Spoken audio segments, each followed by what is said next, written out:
이 정리를 증명해 봐야 될 텐데요. 이걸 L이라고 하고요.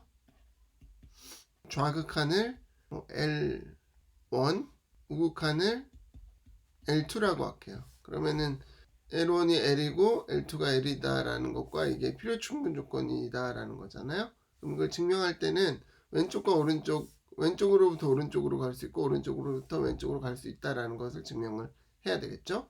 증명을 할 때 이거를 1번, 2번, 3번이다 라고 해놓고요. 1, 2, 3번은 입실론 델타로 정리를 해볼게요. 그럼 모든 입실론에 대해서 어떤 델타가 존재해서 서치 대시라 그랬죠.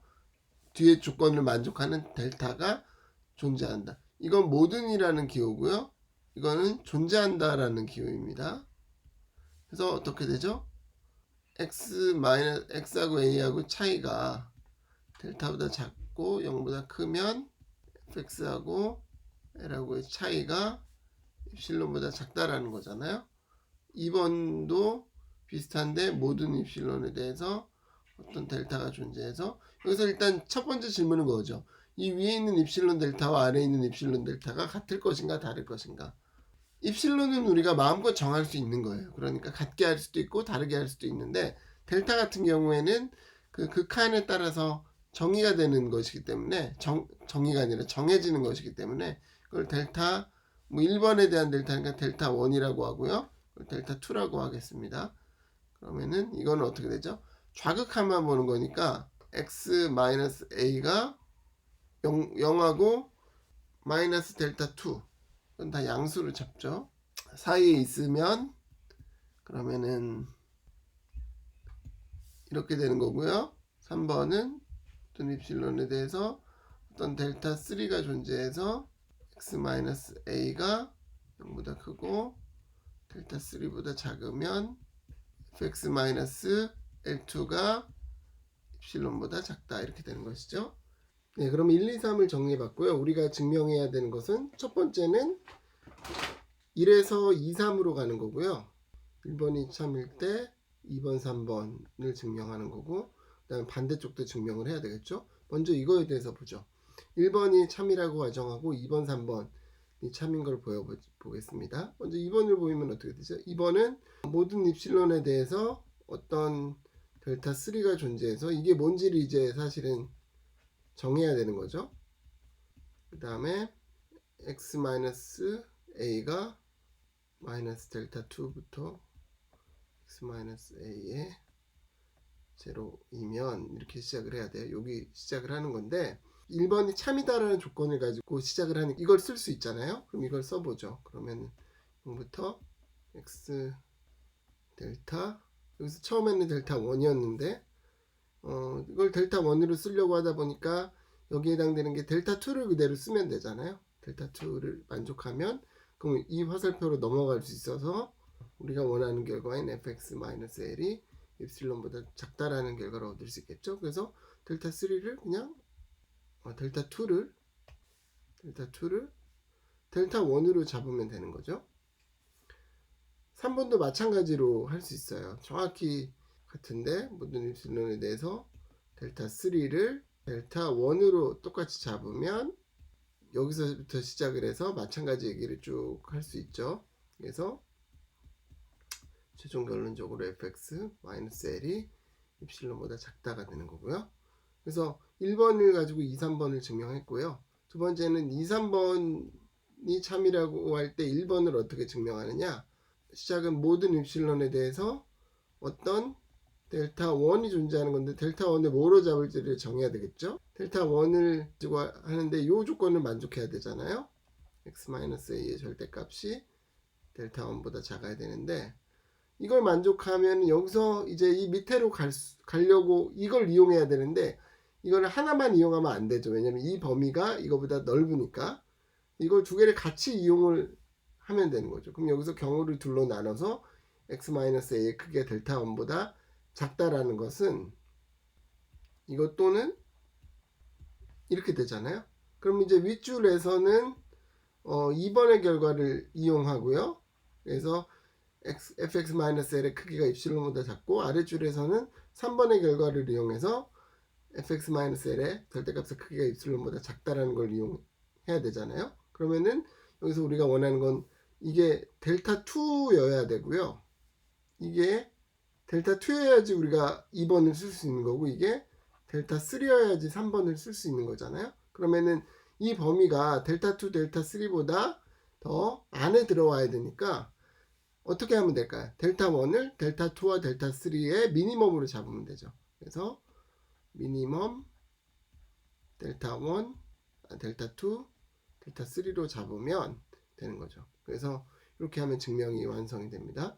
그러니까 입실론 델타 아규먼트에서는요, 모든 입실론에 대해서 제일 중요한 게 델타를 잡는 게 제일 중요해요. 델타가 무엇이냐를 찾는 거. 그러니까 이 네모 박스 안에를 채우는 게 제일 중요하고요. 그래서 1번을 만족했을 때 2, 3번으로 가는 거는 델타 2나 델타 3를 그냥 델타 1으로 우리가 이용을 하면 됐고요. 반대로 2, 3번이 참인 걸 알 때 1번이 참인 걸 보이는 거는 델타 1을 델타 2와 델타 3의 미니멈으로 잡으면 해결이 됐습니다. 그러니까 이런 식으로 여러분 입실론 델타에 대해서 하나의 이그젬플을 또 살펴본 거죠. 그러니까 새로운 정리를 증명을 했지만 입실론 델타 아규먼트를 이용해서 증명하는 법에 대해서 다시 한번 볼 수 있는 좋은 이그젬플도 되겠네요. 네, 이제 1.4절의 마지막 부분은 스퀴즈 티어럼이라는 건데요. 뭔가 한번 같이 보도록 하죠. 먼저 스퀴즈 티어럼의 내용은 요 4번에 있고요. 그걸 하기 전에 먼저 정리를 하나 살펴볼 건데요. 보죠. fx가 gx보다 작거나 같다면 언제? x가 a 근처에 있을 때, 그렇다면 fx의 극한은 gx의 극한보다 작거나 같다라는 거죠. 함수값들이 작거나 같으면 극한 리밋이 작거나 같다라는 그런 얘기인데요. 그냥 보면 당연해 보여요. 근데 수학은 그래요. 당연하다고 그냥 믿고 하면 안 돼요. 그런 경우에도 틀리는 경우가 많고요. 당연해도 정의로부터 증명을 할 수 있어야 되는데요. 이 정리를 증명을 하는 방법은 뭘까요? 그것도 입실론 델타를 이용해서 증명을 할 수 있습니다. 먼저 시작부터가 좀 어려울 텐데요. 어떻게 증명을 하느냐?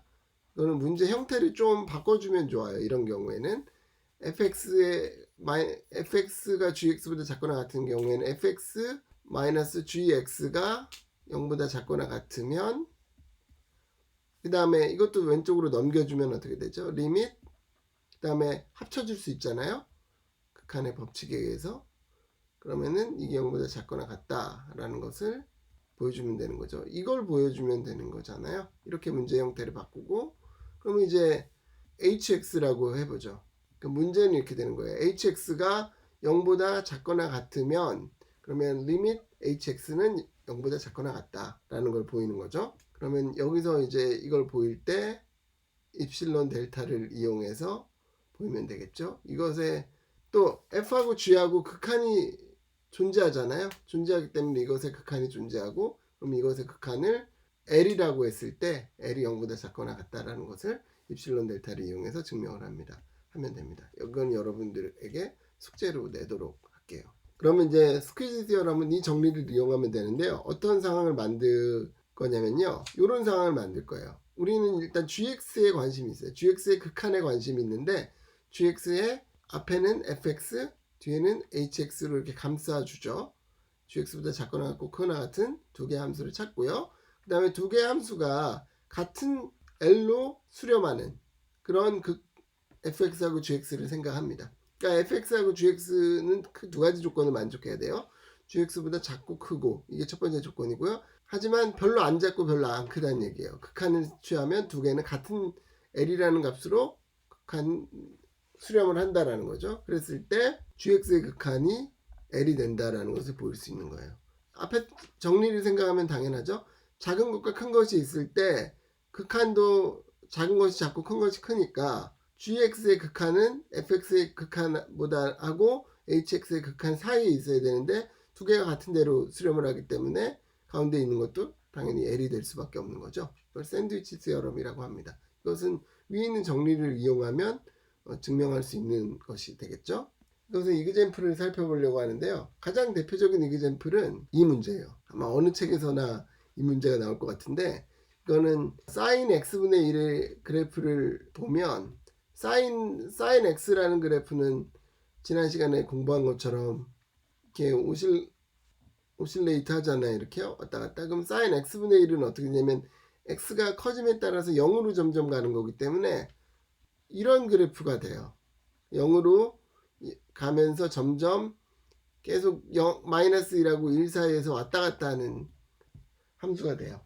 그런데 그러니까 이게 들어가 있으니까 극한을 구하기가 쉽지 않은 거죠. 그런데 여기서 한 가지 좋은 점은 x의 제곱이 곱해져 있고 x의 제곱은 0으로 간다는 거죠. 그러니까 이게 지금 폭이 위로는 1, 아래로는 마이너스 1 사이에서 왔다 갔다 했지만 이 앞에 0으로 가는 게 곱해져 있기 때문에 이 폭이 점점 이걸 곱한다면 이 폭이 점점 줄을 거란 얘기예요. 그런 상황이라는 거고요.